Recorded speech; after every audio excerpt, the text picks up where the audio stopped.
What's going on, guys? Alain Gonzalez here with musclemonsters.com, and I want to welcome you to another episode of Ask Alain, where I take your questions directly from my Facebook fan page and answer them right here on one of these videos. If you want to get your questions answered in one of these videos, head over to facebook.com/musclemonsters, like the page, and whenever I post a comment or a status stating that it's question time, you'll leave your question in the comment section below and I'll answer it here. And before I get into it real quick, I just want to let you guys know that I am new to Instagram, so if you want to follow me on there, it's at musclemonsters. Alright, so let's get right into it. The first question comes from Jason Valdivia. What keeps you going during those less motivated times? I'm going through that right now, and I don't stop doing what I love. Alright, I don't base my training on motivation, because if I based my training on motivation, a lot of the time I wouldn't get it done. So I don't wait till I wake up in the morning and say, man, what's going to motivate me today to go to the gym? It's more of a commitment. I already know that tomorrow's leg day, so when I get up tomorrow, rain or shine, I'm going to be in that gym because I made the commitment. Think about it like in a marriage, alright? In a marriage, you might get into a fight with your spouse, and then you might go out somewhere and you might get temptation or whatever you want to call it, and there's nothing really motivating you to stay faithful or to do the right thing. The only thing that you have is your commitment to that person. So that's pretty much how I see it. It's not about motivation, it's about commitment. Alright, and I'll give you a pretty awesome quote that I saw yesterday. I'll put it on the screen, and I think it's something like,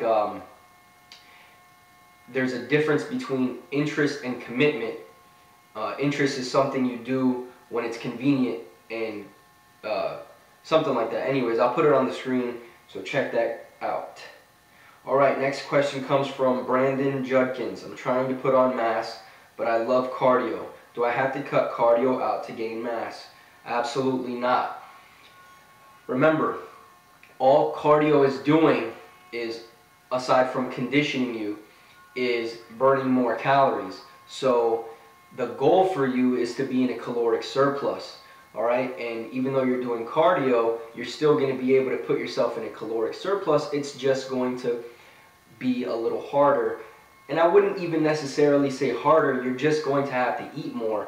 Your maintenance level is much higher. So to be in a caloric surplus, it would be even higher than that. So yes, you can absolutely do cardio and gain mass as long as you are getting in all your calories. Alright? And remember that cardio is also really good for, active recovery. So on your days off from weightlifting, if you want to do some cardio, that's going to actually help you to recover from your workouts. Alright? Edgar Ray, how do you cut without losing mass or gain mass while keeping a low body fat percentage? Alright.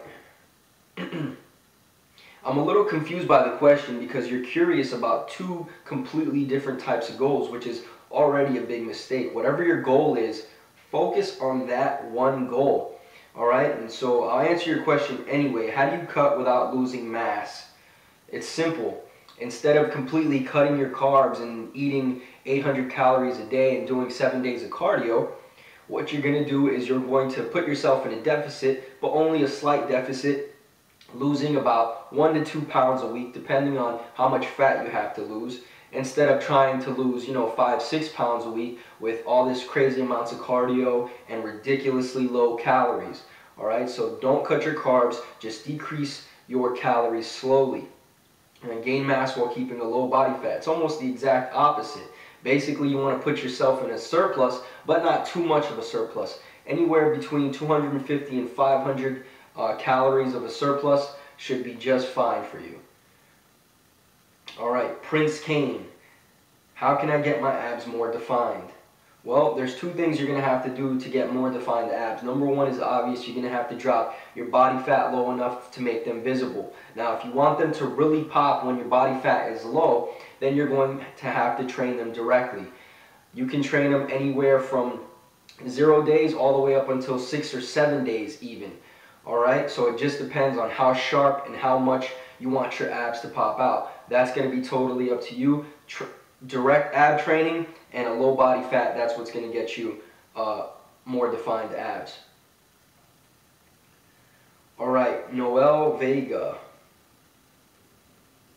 During those small intervals in between sets, would doing a light workout, say 10 ab crunches, have a negative impact overall, as in be too much for the body? I mean, that's just going to be totally up to your body and how it responds, but I don't see why it would have any negative impact. I don't see too much of a positive impact, to be quite honest, but as far as a negative impact, no, you should be fine. Ken Rub Wang Chuck, what are the best chest building exercises, reps, and sets? Thanks.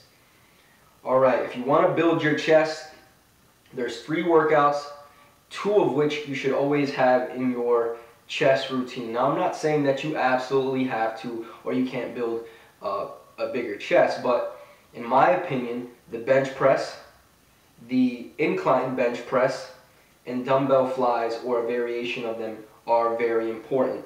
If you're a beginner, 8 sets would be totally fine. If you're more intermediate or advanced, 12 to 16 sets will do the trick.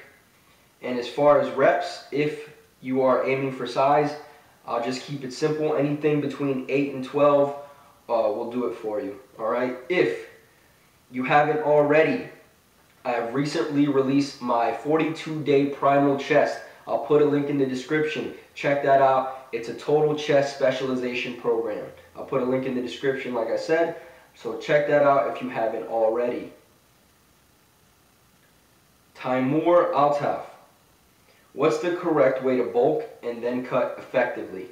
How can you minimize fat gain and increase muscle gain? What's the best ratio for protein carbs for gaining mass? I've kind of touched on this already, but just because the answer is going to be so long, I'm going to direct you to an article that I just recently wrote. It's going to break down your proteins, carbs, and fats, how to calculate it all so that you can build muscle with very, very little fat. Alright, so I'll put that in the description. Check that out. Brandon Silva wants to know, if you could just buy one, would you invest on whey protein or creatine? Simple. I already only invest in one, and it's whey protein. Nothing against creatine. I'm actually considering using it, but I haven't made that decision or that commitment yet. So whey protein, no specific reason. I wouldn't say one's better than the other. They serve completely different purposes. But I like to make shakes here and there, so whey protein for me. How long is the most effective time working out? There's really no most effective time working out, but there's also no reason to be in the gym for 2 hours. If you're in the gym for 2 hours, steadily hitting it hard, then chances are you're probably not training hard enough. Alright, so a good workout typically for me personally lasts about an hour to an hour and 15 minutes, an hour and a half at the complete max. Alright, Tyrone Paneno. How to avoid muscle breakdown in a mini cut or even a normal cutting phase. Simple. As I said before, you want to stay in a low deficit. Instead of just completely removing your carbs and then doing a ton of cardio, keep it to a minimum. Alright? In fact, you could just do no cardio, be in a slight deficit, and cutting about half a pound to a pound of fat a week, plus continue to lift the same exact way you were lifting while you were bulking to keep that strength, and you'll more than likely keep your muscle. Alright? Alright guys, that's the end of the questions. I hope you guys enjoyed. Again, if you want to get your questions answered, go to facebook.com/musclemonsters, click the like button, and leave your questions in the comment section whenever I post a status that it's question time. Again, if you want to follow me on Instagram, it's @musclemonsters, and I hope you guys enjoyed. See you later.